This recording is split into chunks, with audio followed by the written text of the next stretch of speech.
esta es la ropa con la que me siento más cómodo. Pero no soy solamente un...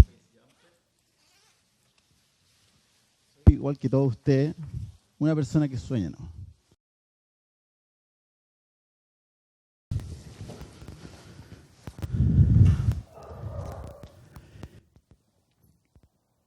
Me presento ante todos ustedes.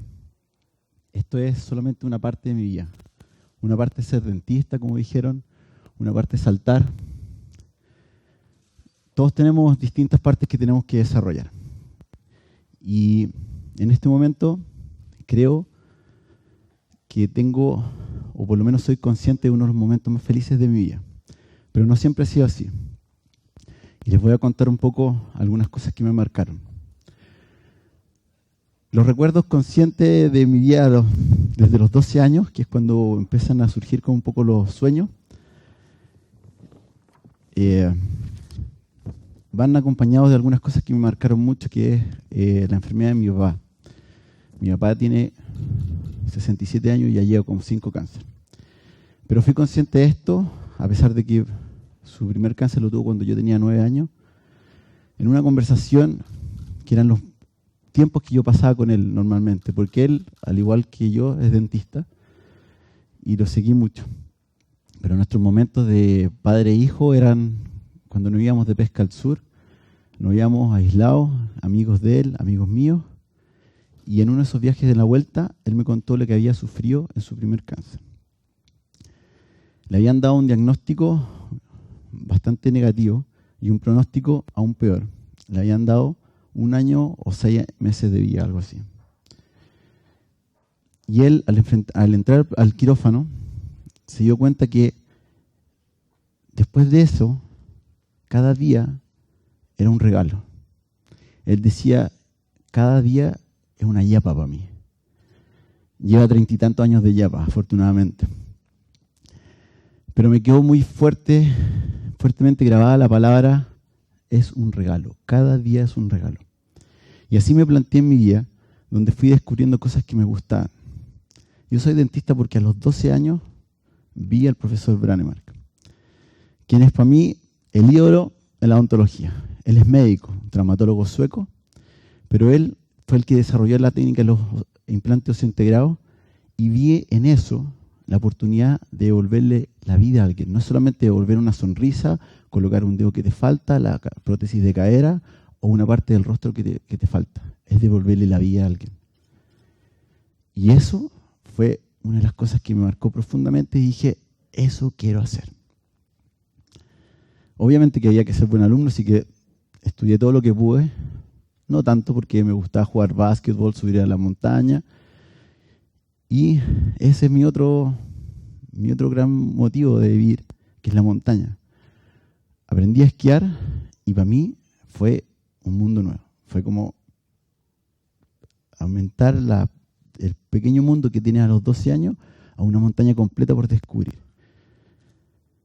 Y así seguí mi vida feliz por mucho tiempo y entré al Paraíso, en la Universidad del Paraíso, feliz y orgulloso de estudiar odontología. Pero cuando partieron esos años, de a poco, ese niño, ya no tan niño, feliz de hacer algo, se empezó a como mermar esa energía. Y producto de la presión que uno tiene en los estudios, estuve con depresión. Al igual que todo el mundo, tenéis alto y bajo, yo estuve súper mal. Veía todo negativo y esa misma actitud me fue separando de mi familia. Ya no me gustaba tanto estudiar y me alejaba de la montaña, que era la única fuente que me quedaba en ese momento como de felicidad. Cuando estaba con todo ese como periodo como negativo, negro, me sentía como la mierda. Disculpen la palabra, pero me sentía mal. Y tuve un accidente y que afortunadamente no me pasó nada. En esos pocos segundos tuve la conciencia, cuando pensé que me moría, tuve la conciencia de darme cuenta, decía, no estoy feliz con lo que hago. No estoy feliz con lo que hago. Y me voy a morir así. Afortunadamente no pasó nada. Y quedé con esa noche, llegué a la casa, no pude dormir toda la noche, salí a correr tratando de sacarme todo y me di cuenta que no era feliz así como estaba viviendo. A las pocas semanas nació mi primera sobrina, la Isidora. Y cuando la mostraron frágil por la ventana, una niñita de 3 kilos, que necesita de todo. No sabe comer, tenés que cuidarla, necesita cariño, pero a la vez tiene todo el potencial de ser quien quiera ser.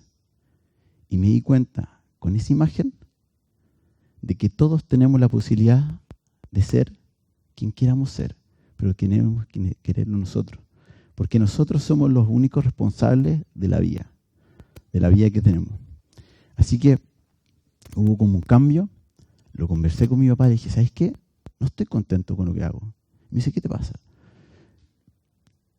Lo conversamos una tarde y me dice, vamos a hacer un trato. Me dijo, te voy a hacer un buen trato. Te ofrezco trabajar conmigo, yo estaba estudiando, pero te ofrezco trabajar conmigo un mes. Si no te gusta, yo te puedo pagar lo que tú quieras hacer con tu vida. Era un buen trato. Y trabajé con él durante ese mes. Y pasó algo curioso. Partí los primeros días pensando, total, en un mes más me dedico a la montaña, me vuelvo a hacer otras cosas. Y empecé a tratar pacientes con toda su problemática, algo que no podía hacer en la universidad. ¿Qué es lo que me pasaba? Mi problema en la universidad era que el paciente ya no era un paciente, era la persona que tenía el tratamiento que yo tenía que hacer para pasar un ramo. Y yo ya no buscaba el conocimiento por saber, sino que era para pasar un ramo. Y aquí tuve otro problema, era simplemente ver al paciente con sus problemas, con sus dolores, con sus necesidades. Y eso era lo que yo quería hacer cuando tenía como 12 o 13 años. Por lo tanto, terminando un tratamiento, haciendo las cosas que menos me gustaban, como instalar una prótesis, me di cuenta un día que la paciente lloraba de felicidad. Cuando se fue ella ese día, me di cuenta por primera vez que era capaz de ayudar a alguien y darle una nueva vida. Obviamente que eso es motivante. Y el estudiante que no era muy bueno porque ya me había echado algunos ramos, pasó de ser un estudiante del montón o mediocre al siguiente semestre estar siempre dentro de los 3 mejores. ¿Por qué? Porque me gustaba. Porque había encontrado la motivación de por qué estudiar, de por qué dar un tratamiento, por qué ser yo con el paciente. Y el resto fue súper fácil más adelante. Terminé ese año no porque haya sido fácil el estudio. Mi papá estaba con un cáncer de nuevo. Mi hermana se estaba separando. Tenía que hacer una tesis. Tenía que ayudar a mi papá porque no podía cubrirlo en la clínica. Y así todo fue súper fácil. Porque ya había una motivación.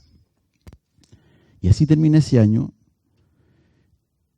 Y quise, al terminar, hacer una nueva vida tratando de juntar todas las cosas que me gustaban.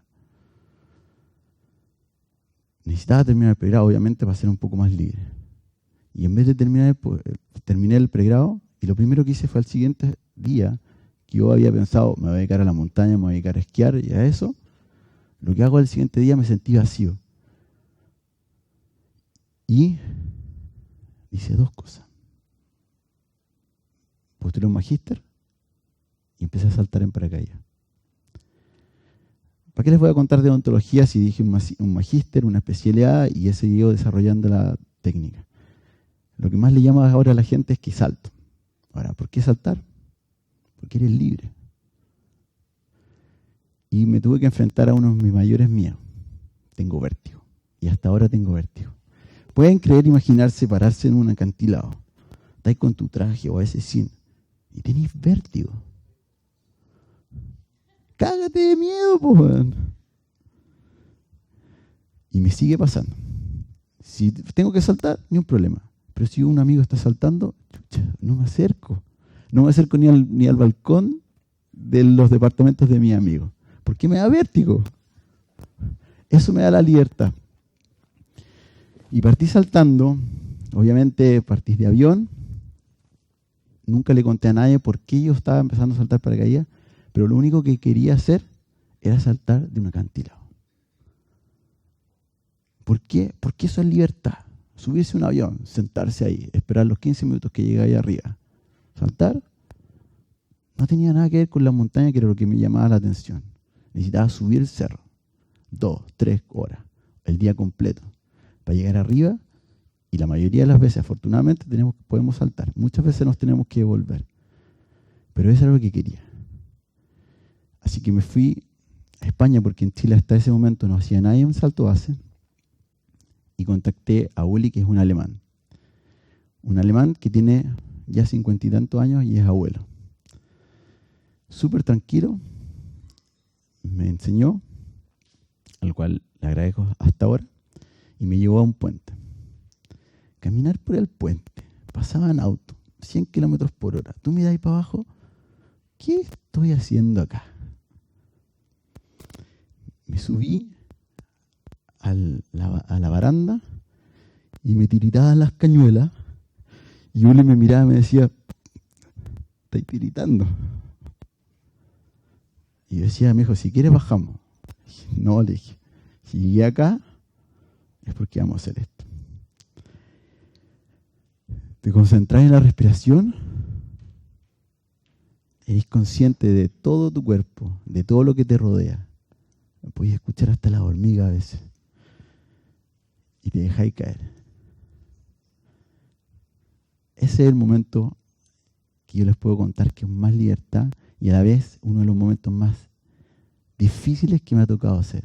Saltar esa vez del puente fue lo más difícil que yo creía que podía hacer. Pasó un año donde no salté porque no me sentía seguro para empezar a saltar acá, y volví a saltar con él. Y volví otro año después y otro año después.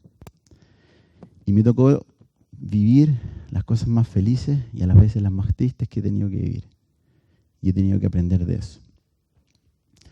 Cuando yo empecé a saltar base, sabía que era peligroso. Lo lees. Te dicen, tanta gente ha muerto este año. Hay una página web que dice eso, donde recopilan toda la información. Pero una cosa es tener la información y lo otro es tener la experiencia. En el año 2009, estando en Suiza, éramos un grupo de 9 personas, de españoles, búlgaros, mi amigo Uli, alemán, y caminábamos después de tantos saltos en silencio a la casa, al hotel, y lo recordaba como uno de los momentos más felices que he tenido en la vida. Pero al día siguiente, todo cambió para mí. La mitad del grupo se volvía a España y nos juntamos a las 5 de la mañana para subir el cerro, saltar en la mañana y que ellos se fueran al hotel.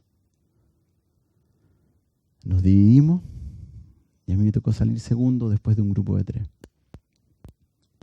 Saltaron los 3, aterrizan, salto yo, aterrizo, y mientras estoy buscando mi paracaídas, empiezo a mirar arriba, y Stefan, que era un búlgaro, que estaba con nosotros, una persona llena de alegría, salta como siempre gritando "Enjoy", y lo veo caer, abre su paracaídas, y su paracaídas vuelto hacia la montaña.